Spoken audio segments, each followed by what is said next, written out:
आज यहाँ एक जाली पट्टन पंचायत का एक प्रोग्राम था, आश्रय योजना, जो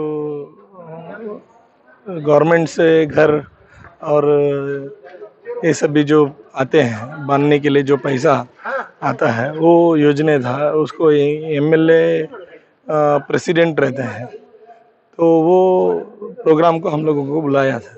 तो वो योजना में वो बोल रहे हैं कि मुस्लिम के 5 रिजर्वेशन आए हैं।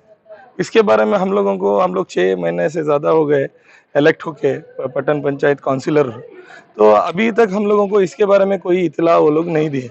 कल शाम में ही हमको फ़ोन करके चंद काउंसिलरों को ऐसा ऐसा प्रोग्राम है, एमएलए आ रहे हैं, आप आना है बोल के। तो हम लोग तो रिकॉर्ड निकालने में सिर्फ 5 लोगों को मुस्लिम्स रिजर्वेशन उतने ही लोगों को मिले हैं। 33 जनरल हैं, उसमें एक घर भी मुस्लिम कम्युनिटी को नहीं आया। तो पूरे जो 50 अबव रिजर्वेशन पूरा मिला के 50 अबव घर आए हैं, वो पूरे मैक्सिमम अपने अपने ख़ास लोगों को एमएलए दिए जैसा हम लोगों को नज़र आ रहा है। जब भी हम लोगों ने एमएलए को सवाल किया इसके बारे में, एमएलए बोले जो अर्जी आए हैं वो हम लोग दिए हैं बोल के। ये 5 ही अर्जी कैसा आ सकते हैं? एक 5 रिजर्वेशन आया है तो 5 ही अर्जी कैसा आ सकते हैं बोलने का हमारा सवाल है। क्योंकि 3 आना है या तो 8 आना है, एक ज़्यादा एक ये तो एक कम आना है। तो कम एक उनकी प्लानिंग थी 5 लोगों को अप्रोच करके 5 ही जो रिजर्वेशन है उसको ये लोगों ने लिए हैं बोलने का हमारा एलिगेशन है। ये इसके बारे में हम लोग आगे जानकारी भी लेंगे और जो भी हो सकता है हम लोग उसके बारे में ये करेंगे। ಬಹಳ ಮುಖ್ಯವಾಗಿರ್ತಕ್ಕಂಥ ಏನು ರಾಜೀವ್ ಗಾಂಧಿ ವಸತಿ ನಿಗಮದ ಅಡಿಯಲ್ಲಿ ಬಂದಿರತಕ್ಕಂಥ ಮನೆ ವಿತರಣಾ ಕಾರ್ಯಕ್ರಮ. ಈ ಮನೆಯನ್ನ ಯಾರು ಮನೆ ಇರ್ತಕ್ಕಂಥವರಿಗೆ ಮನೆಯನ್ನ ಕೊಡಬೇಕು ಅಂತಕ್ಕಂಥ ದೃಷ್ಟಿಯಿಂದ ಇವತ್ತು ಈ ಜಾತಿ ಪಟ್ಟಣ ದೇಶಕ್ಕೆ ನಮ್ಮ ಕ್ಷೇತ್ರದಲ್ಲಿರ್ತಕ್ಕಂಥ ಎಲ್ಲಾ ಭಾಗದಲ್ಲಿ ಇವತ್ತು ಮನೆ ಕೊಡುವಂತ ಕೆಲಸ ಆಗಿದೆ. ಈಗಾಗಲೇ 35 ಮನೆ ಇವತ್ತು ವಿತರಣೆ ಮಾಡುವಂತ ಕೆಲಸ ಮಾಡ್ತಾ ಇದ್ದೇವೆ. ಮುಂದೆ ಬರುವಂತ ದಿವಸದಲ್ಲಿ ಇನ್ನೂ 50 ಮನೆಗಳಿಗೆ ಬೇಡಿಕೆಗಳನ್ನು ಇಟ್ಟಿದ್ದೇನೆ. ಕೆಲವೇ ದಿವಸದಲ್ಲಿ ನಮ್ಮ ವಿಶ್ವಾಸದಲ್ಲಿ ಜಾತಿ ಪಟ್ಟಣ ಪಂಚಾಯತ್ ಇರ್ತಕ್ಕಂಥ ಎಲ್ಲರಿಗೂ ಯಾರು ಮನೆ ಇಲ್ಲದೆ ಇರ್ತಕ್ಕಂಥವ್ರು ಇದ್ದಾರೆ ಅವರನ್ನ ಹುಡುಕಿ ಮನೆ ಕೊಡುವಂತ ಕೆಲಸ ಮುಂದಿನ ದಿವಸದಲ್ಲಿ ಆಗ್ತಕ್ಕಂಥ ಭರವಸೆಯನ್ನ ಈ ವೇದಿಕೆ ನಾನು ಬಯಸ್ತಾ ಇದ್ದೇನೆ. ಯಾಕಂದ್ರೆ ಸತ್ಯಕಾರ್ಯ ವ್ಯಕ್ತಿಗೆ ನಾವು ಏನಾದರೂ ಕೊಡ್ತಕ್ಕಂಥ ಮನೆ ಕಟ್ಟಲಿಕ್ಕೆ ಸರ್ಕಾರವನ್ನು ಮನೆ ಸಿಗಬೇಕು, ಸೂರನ್ನ ಕಲ್ಪಿಸಬೇಕು ಅಂತಕ್ಕಂಥ ಇವತ್ತು ನಮ್ಮ ಮುಖ್ಯಮಂತ್ರಿಗಳಾಗಿರ್ತಕ್ಕಂಥ ಬಸವರಾಜ ಬೊಮ್ಮಾಯಿ ಮತ್ತು ನಮ್ಮ ವಿಭಿನ್ನ ಪ್ರಧಾನಮಂತ್ರಿ ಆಗಿರ್ತಕ್ಕಂಥ ನರೇಂದ್ರ ಮೋದಿ ಅವರ ನೇತೃತ್ವದಲ್ಲಿ ಈ ಮನೆಯನ್ನು ಕೊಡಬೇಕು, ಈ ಮನೆಯನ್ನು ಸಿಗಬೇಕು ಅಂತಕ್ಕಂಥ ಉದ್ದೇಶದಿಂದ ಇವತ್ತು 7,78,000 ರೂಪಾಯಿ ಒಂದು ಮನೆಯನ್ನ ಕಟ್ಟಿ ಇವತ್ತು ಕೊಡುವಂತ ಕೆಲಸಗಳು ನಮ್ಮ ಸರ್ಕಾರ ಮಾಡ್ತಾ ಇರ್ತಕ್ಕಂಥದ್ದು ಸ್ವಲ್ಪ ವಿಳಂಬ ಆಗಿದೆ. ಯಾಕಂದ್ರೆ ಟೆಕ್ನಿಕಲ್ ಪ್ರಾಬ್ಲಮ್ ಇಂದ ಸ್ವಲ್ಪ ಮನೆ ಕೊಡಲಿಕ್ಕೆ ವಿಳಂಬ ಆಗಿದೆ. ಉದ್ದೇಶ ಇನ್ನು ಮಾಡಿರ್ತಕ್ಕಂಥ ಕೆಲವು ತಪ್ಪುಗಳು, ಬ್ಲಾಕ್ ಲಿಸ್ಟ್ ಅಲ್ಲಿ ಇರ್ತಕ್ಕಂಥ ಮನೆಗಳು, ಇನ್ಸೈನ್ ಆಗದೆ ಇರ್ತಕ್ಕಂಥ ಮನೆಗಳು, ಆಧಾರ್ ಕಾರ್ಡ್ ಲಿಂಕ್ ಆಗದೆ ಇರ್ತಕ್ಕಂಥ ಮನೆಗಳನ್ನ ಸಂಪೂರ್ಣ ಮನೆಗಳನ್ನ ಒಂದೊಂದನ್ನು ತಿಳ್ಕೊಳ್ಬೇಕು. ಹಿಂದಿನ ಬಾರಿ ಆಧಾರ್ ಕಾರ್ಡ್ ಲಿಂಕ್ ಆಗಿರ್ತಕ್ಕಂಥ ಮತ್ತೆ ಮನೆ ಕೊಡ್ಲಿಕ್ಕೆ ಬರುದಿಲ್ಲ, ಅಂತವನ್ನ ಡೆಲೀಟ್ ಮಾಡಿ ಆ ಏನ್ ಹೆಸರನ್ನ ಡೆಲೀಟ್ ಮಾಡಬೇಕು ಮನೆ ಕೊಡುವಂತ ಕೆಲಸದಿಂದ ಇವತ್ತು ವಿಳಂಬವಾಯಿತು. ಇಲ್ಲಾಂದ್ರೆ ಮಾರ್ಚ್ನಿಂದ ಮನೆ ಕೊಡುವಂತ ಪ್ರೊಸೀಜರ್ ಇದೆ. ಯಾಕಂದ್ರೆ ಕೆಲವು ಆಧಾರ್ ಲಿಂಕ್ ಆಗಿಲ್ಲ, ಕೆಲವು ಸಮಸ್ಯೆಗಳು ಟೆಕ್ನಿಕಲ್ ಸಮಸ್ಯೆಗಳಿಂದ ಇವತ್ತು ವಿಳಂಬ ಆಯಿತು. ಇವತ್ತು ನಮ್ಮೆಲ್ಲರಿಗೂ ಏನು 35 ಫಲಾನುಭವಿಗಳಿಗೆ ಇವತ್ತು ನಾವೆಲ್ಲರೂ ಬಂದಿದೆ. ನಮ್ಮ ವಿನಂತಿ ಇಷ್ಟೇ, ಮನೆಯನ್ನ ಏನು ಇವತ್ತು ನಿಮ್ಗೆ ಹಕ್ಕುಪತ್ರವನ್ನು ನಾವು ಹಸ್ತಾಂತರ ಮಾಡ್ತೇವೆ ಅದನ್ನ ವಿಳಂಬ ಮಾಡಿ ಯಾರು ಆದಷ್ಟು ಬೇಗ ಕಟ್ಟುವಂತ ಕೆಲಸ ಮಾಡಿ. ಮನೆ ಬಂದಿಲ್ಲ ಅಂದ್ರೆ ಮನೆ ಕೊಡಿ ಅಂತ ಹೇಳ್ತೇವೆ. ನಾನು ಮಾಡಿರ್ತಕ್ಕಂಥ ಪ್ರಯತ್ನ ನಮ್ಗೆ ಗೊತ್ತಿದೆ. ಯಾವ ವ್ಯಕ್ತಿಗೆ ಫೈಲ್ ಅನ್ನ ಬೆಂಗಳೂರುಗಳಲ್ಲಿ ಇಟ್ಕೊಂಡು ಹೋಗಿ ನಿಗಮ ಮಂಡಳಿಗಳಲ್ಲಿ ಪ್ರತಿ ದಿವಸ ಕೂತು ವಾರಕ್ಕೆ 3 ದಿವಸ ನಿಗಮ ಮಂಡಳಿ ಕೂತು ಈ ಪ್ರಯತ್ನ ಮಾಡಿ ಮನೆ ತಂದಿರ್ತಕ್ಕಂಥದ್ದು.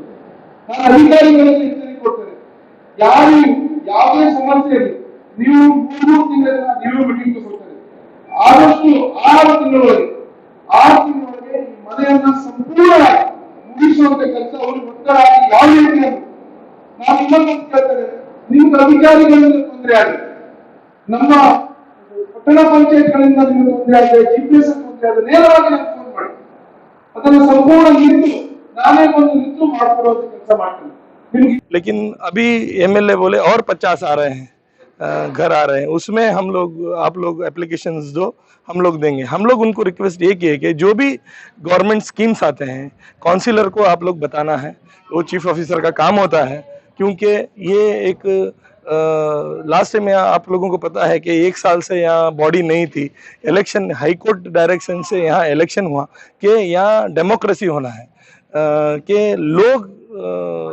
रिप्रेजेंट करना है बोल के, फिर भी यहाँ एमएलए और गवर्नमेंट ऑफिशियल मिलके जिसको चाहिए उसको देने का सिस्टम नहीं होना, सबको मिल बांट के काम होना है। जात के हिसाब से नहीं किया हूँ बोल के एमएलए हम लोगों को क्लैरिफिकेशन दिए हैं, लेकिन हम लोगों को जात के हिसाब से ही नजर आ रहा है, हम लोग जात के हिसाब से नहीं चाहते। अगर मेरे वार्ड में एग्जाम्पल 19 नंबर वार्ड में 25 से 50 नॉन मुस्लिम रह रहे हैं, तो उनको घर चाहिए तो उनको भी दो, हम लोग को उससे कोई एतराज नहीं है, सबको मिल बांट के सभी काम होना है।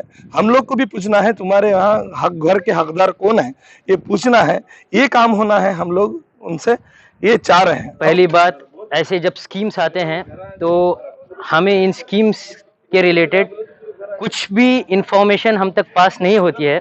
इस बारे में हमने एमएलए के सामने अपनी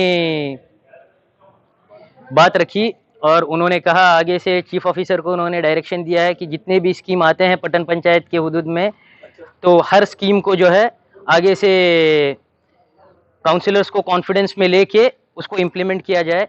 और रिसेंटली जो पट्टन पंचायत के लिए डेवलपमेंट के लिए पूरे स्टेट में सब टाउन पंचायत को 5-5 करोड़ फंड आया था, वैसे ही हमारी जाली का टाउन पंचायत के लिए भी 5 करोड़ नगरोत्तना फेज 4 में फंड आया था। उस स्कीम में हमको कम्प्लीटली हम समझते हैं कि 4 वार्ड को ही फोकस करके उसको 4 ही वार्ड को प्रायोरिटाइज किया गया है और बाकी सब वार्ड्स के काम को जो है साइड रखते हुए किसी को भी प्रायोरिटी, और वो जो क्रिया योजना हम देखते हैं तो हमें बहुत ही दुख होता है कि इस तरह से ये पार्शलिटी से और ऊंच नीच से काम हो रहा है। आगे अगर ऐसे ही चलता रहा तो मैं समझता हूँ पट्टन पंचायत एज अ होल कभी डेवलप नहीं कर पाएंगे हम। टाउन का डेवलपमेंट तभी होता है जब इक्वली सबको अपने अपने राइट्स और सबको फंड्स इक्वली डिस्ट्रीब्यूट किए जाते हैं। किसी एक को और किसी एक सोसाइटी या तबके को डेवलप करने के लिए अगर कोई आगे बढ़ के उसके रिलेटेड कोई एक अपनी सोच रख के काम करता है तो ये बहुत गलत है। इस बारे में भी हमने एमएलए से अपनी कंप्लेंट सामने रखे।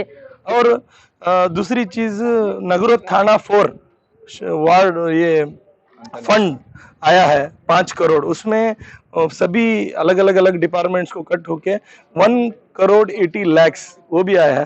पूरे भटकल में सिर्फ 4 या 5 वार्डों को वो पैसा बांटा गया है।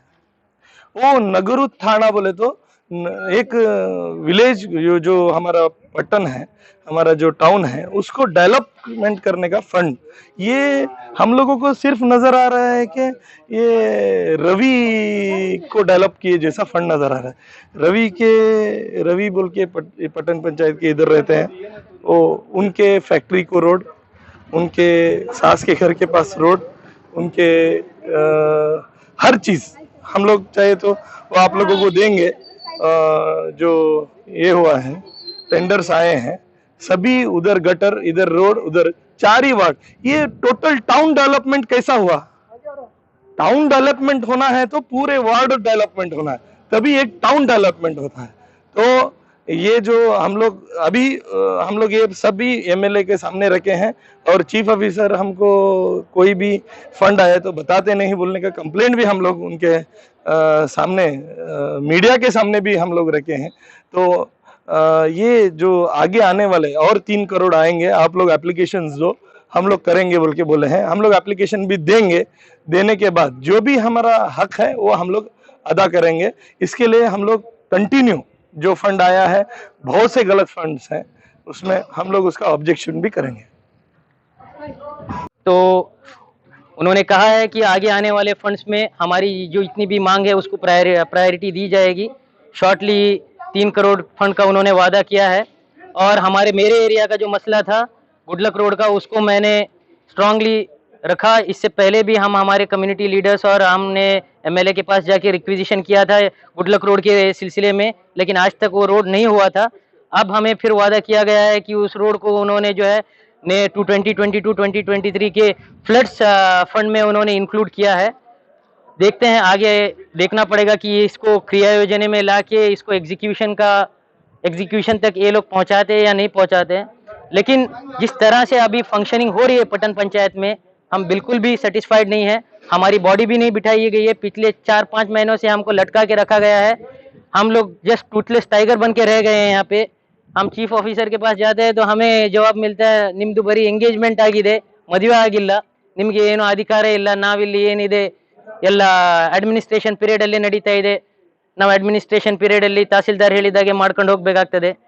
और आज तक भी हमारी कोई ना मीटिंग और हमको रिजर्वेशन नहीं आने के कारण हमारी डेवलपमेंट का वार्ड का डेवलपमेंट टोटल रुक गया है। और इससे जितनी भी हमारी नाराजगी थी हम लोगों ने एमएलए के सामने रखा।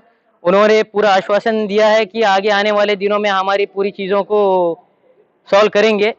हमें वेट करके देखना है कि कितना वो अपनी बात पे खड़े उतरते हैं, अपनी बातों को कैसे वो लोग निभाते हैं। जज़ाकल्लाह।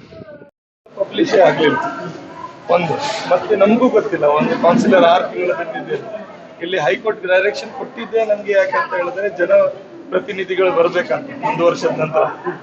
ಅದರ ಬಾಡಿ ಅಂತೂ ಕುತ್ಕೊಳ್ಳಿಲ್ಲ, ಯಾವುದಕ್ಕೆ ನಮ್ಗೆ ಕರೀಲೂ ಇಲ್ಲ. ಒಂದು 30-50 ಅಬವ್ ಮನೆ ಬರುವಾಗ ನಮ್ಮ ವಾರ್ಡಿಗೆ 1-2 ಬರ್ಬೇಕಿತ್ತಲ್ಲ ಅಂತ. ನಾವು ಯಾರ ಅರ್ಜಿಗಳನ್ನ ಕೊಟ್ಟಿದ್ದೇವೆ ಮನೆಯಲ್ಲಿ ಅವರು ಇವರು ಅಂತಕ್ಕಂಥದ್ದು ಭೇದ ಭಾವ ನಾವು ಯಾವತ್ತೂ ಮಾಡಿಲ್ಲ. ಹೇಳ್ಬಿಡ್ತೇನೆ ಕೇಳಿ, ಮನೆ ಯಾರು ಅರ್ಜಿ ಕೊಟ್ಟಿದ್ದಾರೆ ಅವ್ರಿಗೆ ಸಂಪೂರ್ಣ ಮನೆ ಕೊಡುವಂತ ಕೆಲಸ ಮಾಡಿದ್ದಾನೆ. ಮತ್ತೆ 50 ಮನೆ ಅಡಿಷನಲ್ ತಗೊಂಡ್ಬಂದಿದ್ದಾನೆ. 50 ಮನೆಯನ್ನ ಅಡಿಷನಲ್ ತಗೊಂಡ್ಬಂದು ಇನ್ನು ಕೇವಲ ಒಂದು 8-10 ದಿವಸದಲ್ಲಿ ಅಡಿಷನಲ್ ಮನೆ ಬರುವಂತ ಕೆಲಸ ಆಗ್ತದೆ. ಮತ್ತೆ ಅವ್ರಿಗೆ ಮನೆ ಅವರು ಕೊಡ್ಲಿಕ್ಕಿಲ್ಲ, ಇವರು ಕೊಡ್ಲಿಕ್ಕಿಲ್ಲ. ಚೀಫ್ ಆಫೀಸರ್ ನಮ್ ಜೊತೆಗಿದ್ದಾರೆ. ಯಾರ ಅರ್ಜಿಗಳು ಬಂದಿದೆ, ಯಾರ ಟೆಕ್ನಿಕಲ್ ಸರಿ ಇದ್ದಾರೆ ಅವ್ರಿಗೆಲ್ಲರಿಗೂ ಮನೆ ಇಶ್ಯೂ ಮಾಡಿದ್ದೀವಿ. ನಾವೇನ್ ಹೇಳುದು ಅಂತ ಹೇಳಿದ್ರೆ, ಯಾವ್ದು ಯೋಜನೆ ಬಂದ್ರೆ ಅಧಿಕಾರಿಗಳ ಕೆಲಸ ಏನಿರ್ತದೆ ಅಂತ ಹೇಳಿದ್ರೆ ಅವರು ಪ್ರೆಸ್ ಮೀಟ್ ಮಾಡಿ ಜನರಿಗೆ ಅದರ ವಿಷಯ ತಿಳಿಸ್ಬೇಕು. ಮನೆ ನಾವು ಹೇಳ್ತೇವೆ, ಮನೆ ಹೇಳಬೇಕು, ನಮ್ಗೆ ಹೇಳಬೇಕು. ಅದು ಯಾವ್ದು ನಿಯಮ ಇಲ್ಲ. ಹೇಳ್ತೀನಿ, ಮನೆ ಬಂದ ಕೂಡಲೇ ಆಶ್ರಯ ಮನೆ ಬಂದ ಕೂಡಲೇ ಪಂಚಾಯತ್ ಮೆಂಬರ್ಸ್, ಪಟ್ಟಣ ಪಂಚಾಯತ್ ಮೆಂಬರು, ಸಾರ್ವಜನಿಕರು ಕರೆದು ಮನೆ ಕೊಡ್ತಕ್ಕಂಥದ್ದು ಕಾರ್ಯಕ್ರಮ ಅಷ್ಟೇ. ಅದಕ್ಕೆ ಮತ್ತೆ ಪ್ರೆಸ್ ಮೀಟ್ ಮಾಡ್ಬೇಕು, ಪ್ರೆಸ್ ಮೀಟ್ ಮಾಡ್ಲಿಕ್ಕಿಲ್ಲ, ಪ್ರೋಗ್ರಾಮ್ ಇಲ್ಲ. ಆದ್ರೆ ನಮ್ಗೆ ಅರ್ಥ ಆಗ್ಬೇಕಲ್ಲ ಇಂಥದೆಲ್ಲ. ಪಟ್ಟಣ ಪಂಚಾಯತ್ ಮೆಂಬರ್ಸ್ ಗೆಲ್ಲ ಹೇಳಿಲ್ಲ, ಏನು ಮಾಹಿತಿ ಇಲ್ಲ, ಯಾವ್ದು ಹೇಳಿಲ್ಲ, ಏನಿದೆ ಯಾವ್ದ್ರಲ್ಲೂ ಹೇಳುದಿಲ್ಲ. ಕ್ರಿಯಾ ಯೋಜನೆ ಆಯ್ತು, ನಗರೋತ್ಥಾನ ಆಯ್ತು, ಅದ್ರಲ್ಲಿ ನಮ್ಮ ಅಧ್ಯಕ್ಷರಿಲ್ಲ, ಅದು ಏನು ಸ್ಕೀಮ್ಸ್ ಇಲ್ಲ. ನಮ್ಮ ವಾರ್ಡಿಗೆ 1 ರೂಪಾಯಿ ದುಡ್ಡು ಬರ್ಲಿಲ್ಲ. ನಾವು ಹೇಗೆ ಫೇಸ್ ಮಾಡಿ? ಅರ್ಜಿ ಕೊಡಿ, ನೀವು ಒಂದು ಕೆಲಸ ಮಾಡಿ, ನೀವು ಅರ್ಜಿ ಕೊಡಿ, ನಿಮ್ಗೆ ಯಾವ ವರ್ಕ್ ಆಗ್ಬೇಕು ಹೇಳಿ, ರೈಟಿಂಗ್ ನಲ್ಲಿ ಒಂದು ಅರ್ಜಿ ಕೊಡಿ. ಆಫೀಸರಿಗೆ ಕೇಳುವಾಗ ಅವರು ನಮ್ಗೆ ಗೊತ್ತಿಲ್ಲ, ಎಮ್ಎಲ್ಎ ಗೊತ್ತಿಲ್ಲ, ಹಾಗೆ ಹೀಗೆ ಅಂತ ಹೇಳುವಾಗ ಶಾಸಕರು ನಾನೇ ಮಾಡೋದು. ಪಂಚಾಯತ್ ಸಂಪೂರ್ಣ ಸರ್ಕಾರ, ನಮ್ಮ ಸರ್ಕಾರ ಕೊಟ್ಟಿರ್ತಕ್ಕಂಥದ್ದು, ನಮ್ಮ ಸರ್ಕಾರ ಕೊಟ್ಟಿರ್ತಾರೆ. ಹೇಳ್ತಾರೆ ಕೇಳಿ, ನಮಗ್ ಸರ್ಕಾರ ಕೊಟ್ಟಿರ್ತಕ್ಕಂಥ ದುಡ್ಡು SFC ಅಲ್ಲಿ ಶಾಸಕರು ಮಾಡ್ತಕ್ಕಂಥ ಕ್ರಿಯಾ ಯೋಜನೆ. ನಾನ್ ನಿಮ್ಮಲ್ಲಿ ಏನ್ ಮನವಿಗಳನ್ನು ಬಂದಿದ್ದೇನೆ ಅದು ತಗೊಂಡು ಕೊಟ್ಟಿದ್ದೆ. ನಾನು ನಮ್ಮ ಅಲ್ಲೇ ನಾವು ಬಂದ್ಕೊಂಡು ಚೀಫ್ ಆಫೀಸರ್ ಹತ್ರ ಕೇಳುವಾಗ ಇಂಥದ್ದು ಯಾವ್ದು ಬರ್ಲಿಲ್ಲ ಅನ್ನುವಂತ ಮಾತು ನಮ್ಗೆ ಆನ್ಸರ್ ಕೊಟ್ಟಿದ್ರೆ ಚೀಫ್ ಆಫೀಸರ್. ಯಾವ್ದು ಬೇರೆ ದುಡ್ಡು, SFC ದುಡ್ಡು, ವಿಶೇಷ ಅನುದಾನ ನಮ್ಮ ಸರ್ಕಾರ ಕೊಟ್ಟಿರ್ತಕ್ಕಂಥದ್ದು. ನಾನು ಜಾಲಿಪಟ್ಟಣ ಪಂಚಾಯತ್ಗೆ ಹಾಕಿದ್ದೇನೆ, ಕೊಟ್ಟಿದ್ದಲ್ಲ ಸರ್, ಬೇರೆ ಕಡೆ ಹಾಕ್ಲಿಲ್ಲ. ನೀವು ನಮ್ಮ ಎಮ್ಎಲ್ಎ ಕರ್ನಾಟಕ ಒಂದು ಕೆಲಸ ಮಾಡಿ, ಅದಕ್ಕಾಗಿ ನೀವು ಏನು ಅಂತ ಒಂದು ಲೀಸ್ಟ್ ಬರ್ದು ಕೊಡಿ. ನಿಮ್ಮ ಹತ್ರ ಯಾವ್ದು ಕೆಲಸ ಇಂಪಾರ್ಟೆಂಟ್ ಇದೆ ಕೊಡಿ. ನಾನು ಅನೇಕ ರಸ್ತೆಗಳನ್ನು ಹಾಕಿದ್ದೇನೆ. ಇವ್ರಿಗೆ ರಸ್ತೆ ಹೇಳಿದ್ರು ನಿನ್ನೆ ನಾವು ಕ್ರಿಯಾ ಯೋಜನೆ ಓದಿದ್ರಲ್ಲಿ ಇಂಪಾರ್ಟೆಂಟ್ ನನ್ನ ವಾರ್ಡ್ ಅಂತ ಹೇಳ್ತಾ ಇಲ್ಲ, ರಂಗಿನಕಟ್ಟಲ್ಲಿ ನೀರ್ ನಿಲ್ತದೆ. ಅದಕ್ಕಾಗಿ ಹೌಸಿಂಗ್ ಬೋರ್ಡ್ ಹತ್ರದಿಂದ ನೀರು ಒಂದು ಚರಂಡಿ ಮಾಡ್ಕೊಂಡು ಕೊಟ್ರೆ ಕೋರ್ಟ್ ಪಕ್ಕದಿಂದ ಖಂಡಿತ ನಮ್ಮ ಅಲ್ಲ, ಮುನ್ಸಿಪಾಲ್ಟಿ ಅಲ್ಲ, ಅಲ್ಲ. ಮುನ್ಸಿಪಾಲ್ಟಿ ಬರೋದು, ಅಲ್ಲಿ ನೀರಲ್ಲಿ ಒಟ್ಟಾಗ್ತಾ ಇದೆ. ನಾವು ನಮ್ಮ ಜಾಗ ನಮ್ಗೆ ಪಂಚಾಯತ್ ನಾವು ಮುನ್ಸಿಪಾಲ್ಟಿ ಹೈವೇದಲ್ಲಿ ಹೈವೇ ಮಾಡ್ಲೇಬೇಕು. ಕೆಲಸ ಮಾಡಿ ಒಂದು ರೈಟಿಂಗ್ ನಲ್ಲಿ ಬರೆದು ಕೊಡಿ ನಿಮ್ಗೆ ಏನು ವರ್ಕ್ ಆಗ್ಬೇಕು, ಒಂದು ಅಪ್ಲಿಕೇಶನ್ ಕೊಡಿ. ಅಲ್ಲ ಯಾವ್ದು ವಿಷಯ ಬಂದ್ರೆ ನಮಗೂ ಕಾನ್ಫಿಡೆನ್ಸ್ ಅಲ್ಲಿ ತಗೊಂಡು ಮಾಡಿ ಅಲ್ಲ. ನಾವು ನೋಡಿ ನಿಮ್ಮ ಹಾಗೆ ನಾವು ನಿಮ್ಮ ಎದುರಿಗೆ ಹೇಳ್ಬಿಡ್ತೇನೆ. ತುಂಬಾ ಒತ್ತಡ ಇದೆ ಜನರದು. ನಾವು ನೋಡಿ ನಾನು ಒಂದ್ ನಿಮಿಷ ಹೇಳ್ತೇನೆ. ಯಾವುದೇ ಕಾರ್ಯಕ್ರಮ ಇರ್ಲಿ ಪಟ್ಟಣ ಪಂಚಾಯತ್ ಸದಸ್ಯರಿಗೆ ಹೇಳಲೇಬೇಕು. ಆ ಕಾರ್ಯಕ್ರಮಕ್ಕೆ ಹೇಳ್ಬೇಕು, ಅವ್ರನ್ನ ಕರಿಬೇಕು. ಇವತ್ತೊಂದು ಕಾರ್ಯಕ್ರಮಕ್ಕೂ ನೀವು ತಪ್ಪು ಮಾಡಿದ್ರಿ ಅವ್ರಿಗೆ ಹೇಳ್ಬೇಕು. ಇಲ್ಲ, ಈಗ ಯಾಕೆ ಫೋನ್ ಮಾಡಿದ್ದಾರೆ, ಒಂದು ಫೋನ್ ಮಾಡಿ ಓಕೆ ಪರವಾಗಿಲ್ಲ. ಆ ಫೋನಿಗೆ ಮಹತ್ವ ಕೊಟ್ಟು ಗೌರವ ಕೊಟ್ಟು ನಾವು 100% ಬಂದಿದ್ದೀವಿ. ಇದನ್ನ ಬಿಫೋರ್ ಟೈಮ್ ಅಲ್ಲಿ ಡಿಸ್ಕಷನ್ ಮನೆಗಳನ್ನ ಅವ್ರು ಏನ್ ಲೀಸ್ಟ್ ಕೊಟ್ಟಿದ್ದು ಟೆಕ್ನಿಕಲಿ ಸರಿ ಇದ್ದಿರ್ತಕ್ಕಂಥದ್ದು, ಅವ್ರು ಆ ಜಾತಿ ಈ ಜಾತಿ ಅಂತ ಮನೆ ಇಲ್ಲ. ಲಾಸ್ಟ್ ಟೈಮ್ ಬಹಳಷ್ಟು ಟೆಕ್ನಿಕಲಿ ಪ್ರಾಪ್ ಇತ್ತು, ಅದು ಕರೆಕ್ಟ್ ಮಾಡಿ ಮಾಡಿದ್ರೆ ಅದ್ರ ಬಗ್ಗೆ ನಮ್ಗೆ ಯಾವ್ದು ಇದಿಲ್ಲ. ನಾನು ಶಾಸಕ ಆಗಿ ಅದು ಮಾಡೋದಿಲ್ಲ. ನಮ್ಗೆ ಯಾರಿಗೆಲ್ಲ ಫಲಾನುಭವಿಗಳು ಬಡವರಿದ್ದಾರೆ ಸಿಕ್ಬೇಕದು ಅಷ್ಟೇ. ನಿಮ್ಗೀಗ ಯಾರು ಮನೆ ಲೀಸ್ಟ್ ಸೇರ್ಲಿಲ್ಲ, ವರ್ಕ್ ಸೇರ್ಲಿಲ್ಲ, ಒಂದು ರೈಟಿಂಗ್ ನಲ್ಲಿ ಕೊಡಿ. ನಿಮ್ದು ಎಷ್ಟು ಅಂತ ನಿಮ್ ವಾರ್ಡ್ ವೈಸ್ ನೀವು ಬರೆದು ಚೀಫ್ ಆಫೀಸರ್ ಕೊಡಿ. ಈಗ ಮತ್ತೆ ದುಡ್ಡು ಬರ್ತದೆ, ಪೂರ ಡಿವೈಡ್ ಮಾಡಿ ಕೊಡ್ತಾರೆ. ನಿಮ್ ಪಟ್ಟಣ ಪಂಚಾಯತ್ ದುಡ್ಡಿದ್ದು ನೀವು ಮಾಡ್ಕೊಳ್ಳಿ. ಜಾತಿ ವಿಷಯ ನಮ್ದು ಬಹಳ ಜನ ಬರ್ತಾರೆ. ಕ್ರಿಯಾ ಯೋಜನೆ ಮೊನ್ನೆ ನಾವು ನೋಡಿದ್ರೆ ತುಂಬಾ ಬೇಸರವಾಯಿತು. ಯಾಕೆ ಅಂತ ಹೇಳಿದ್ರೆ ನಾವು ಇದರ ಅಪೇಕ್ಷೆ ಇಟ್ಕೊಂಡಿಲ್ಲ. ಇದರ ಅಪೇಕ್ಷೆ ಇಟ್ಕೊಂಡಿಲ್ಲ. 4 ವಾರ್ಡಿಗೆ ಅಷ್ಟೇ ಹಂಚಿದ್ರು. ಹೌದಪ್ಪ, ನೀವಾದ್ರೂ ಒಂದು ಮದುವೆಯವರು ನಮ್ಗೆ ರೇಟಿಂಗ್ ನಲ್ಲಿ ಕೊಡ್ಬೇಕಿತ್ತು. ನಮ್ಗೆ ಈ ವಾರ್ಡ್ ಬೇಕು. ಸರ್, ನೀವು ಎಲ್ಲರ ಪರವಾಗಿ ನೀವು ಎಲ್ಲರ